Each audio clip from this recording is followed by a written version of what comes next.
আপনি কারোর সাথে খুব বেশি অনেস্ট ছিলেন, কাউকে আপনি মন থেকে বিশ্বাস করেছিলেন, অন্ধের মতো বিশ্বাস করেছিলেন। কিন্তু বিনিময়ে শুধুমাত্র বেইমানি, গাদ্দারি, বিশ্বাসঘাতকতা ছাড়া আপনি রিটার্নে কিছুই ব্যাক পান নাই। আমি বলবো মন খারাপ করবেন না, হতাশ হবেন না, নিরাশ হবেন না। কারণ বৃষ্টির পানি যখন আকাশ থেকে বর্ষিত হয়, ডাস্টবিনেও যেমন বর্ষিত হয়, ফুলের বাগানেও তেমন বর্ষিত হয়। কিন্তু ডাস্টবিন তার জাত অনুযায়ী দুর্গন্ধ ছড়িয়ে দেয়, আর ফুল তার জাত অনুযায়ী পুরো জায়গাটাকে খুশবু ছড়িয়ে দেয়। জাস্ট পার্থক্য হচ্ছে জাতের পার্থক্য। যার জাত যেমন সে আপনাকে তেমনটাই দিবে। আরেকটা কথা মাথায় রাখবেন, সাপ দুধ খেয়ে বিষ দেয়, আর গরু ঘাস খেয়ে দুধ দেয়। পার্থক্যটা হচ্ছে শুধুমাত্র জাতের পার্থক্য। যার জাতি হচ্ছে বেঈমান, যার জাতি হচ্ছে বিশ্বাসঘাতকতা দিয়ে ভরা, সে অনেস্টির মূল্য বুঝবে না। সততা কাকে বলে সে বুঝবে না। একনিষ্ঠভাবে কাউকে ভরসা করা, তার ভরসার মান রাখা, তার বিশ্বাসের মান রাখা, এটা কাকে বলে সে এটার মূল্য বুঝবে না। এই জন্য আমি মাঝে মাঝে বলি যে কেউ যদি আপনার বিশ্বাস ভেঙে দেয়, and if you trust the same person again, আবার যদি আপনি ওই মানুষটাকে বিশ্বাস করেন, ব্যাপারটা শুধু এইরকম আমার কাছে মনে হয় যে কেউ আপনাকে গুলি করেছে অ্যান্ড ইট ওয়াজ মিসফায়ার্ড, আপনার গুলিটা বুকে লাগে নাই। Second time you are telling that same person যে আপনি গুলিটা আবার নেন, আবার আপনি আমার বুক বরাবর গুলি করেন, কারণ এই ফায়ারটা ছিল মিসফায়ার্ড। ইট মিনস আপনি যখন কাউকে বিশ্বাসঘাতকতা ধরে ফেলার পরে আবার বিশ্বাস করেন, তাকে আপনি আবার সুযোগ দিচ্ছেন আপনার জীবনটাকে ধ্বংস করার জন্য। এই জন্য প্রিয় ভাইরা আমার, মেহরবানি করে কাইন্ডলি কখনো এমন মানুষকে আবার বিশ্বাস করবেন না যে আপনার বিশ্বাসটা প্রথমবারে চরমভাবে আঘাত করেছে, যে আপনার বিশ্বাসটাকে চরমভাবে ভেঙে চুরে চূর্ণ বিচূর্ণ করে দিয়েছে। এবং একটা কথা মাথায় রাখবেন, আমি আমার পার্সোনাল লাইফে দেখেছি বিশ্বাসঘাতকরা নিজেকে খুব বেশি চালাক মনে করে, খুব চতুর মনে করে নিজেকে, মনে করে যে আমার বেইমানি কেউ ধরতে পারবে না, আমার চিটিং কেউ ধরতে পারবে না, সবাইকে আমি ঠকাবো, কেউ আমি যে বাটপার, আমি যে বিশ্বাসঘাতক, আমাকে কেউ ধরতে পারবে না।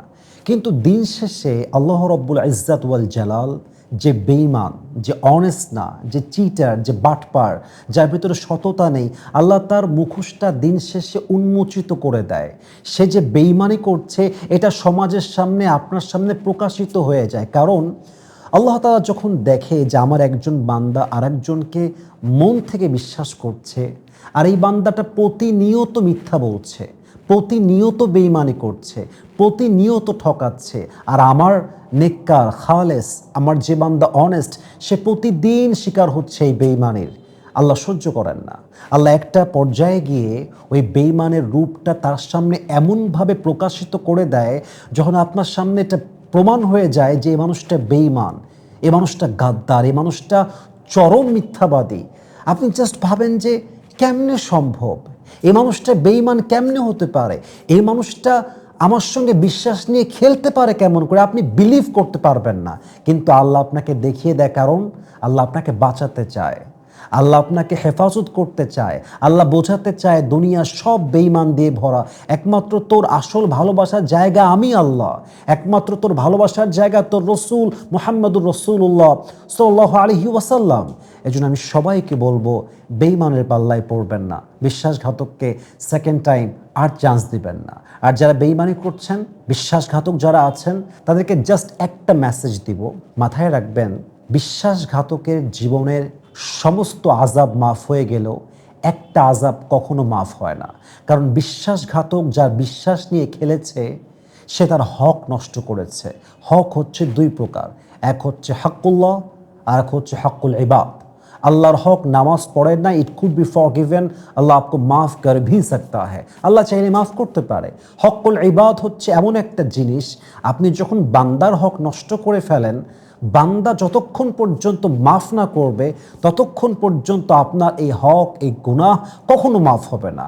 আপনি যখন কবরে যাবেন, কবরে আপনাকে দাফন করা হবে, হতে পারে আপনি অনেক নামাজি ছিলেন, তাহাজ্জুদ গুজার ছিলেন, কিন্তু আপনি যেহেতু বান্দার হক নষ্ট করেছেন, ফেরেশতা বলবে তোর আযাবের ফায়সালা হয়ে গিয়েছে, এই আযাব ততক্ষণ পর্যন্ত মাফ হবে না যতক্ষণ পর্যন্ত সেই ব্যক্তি তোকে মাফ না করবে যার হক তুই নষ্ট করে দুনিয়ার থেকে এই আখিরাতে এসেছিস। এই জন্য কারো বিশ্বাস নিয়ে খেলবেন না, কারোর সাথে বেইমানি করবেন না, কারোর সঙ্গে চিট করবেন না। পারলে কারো জীবনটাকে সুন্দর করবেন, পারলে কারো কঠিন জীবনটাকে সহজ করবেন, পারলে কারো হাসির কারণ হবেন, কারো কান্নার কারণ হবেন না, কারো বুক চাপা কষ্টের কারণ হবেন না, কারো কাঁদাবেন না। মনে রাখবেন সবসময় যে আল্লাহর বান্দাকে খুশি রাখে আল্লাহ তাকে খুশি রাখে, যে আল্লাহর বান্দাকে হ্যাপি রাখে আল্লাহ তাকে হ্যাপি রাখে, যে বান্দা অন্যের কষ্টকে সহজ করে আল্লাহ তার কষ্টকে সহজ করে দেয়। আল্লাহ আমাদের সবাইকে যেন এই কথাগুলো মানা এবং বোঝার আমল করার তৌফিক দান করেন। আমিন। ওয়া আখির দাওয়ানা আলহামদুলিল্লাহি রাব্বিল আলামিন।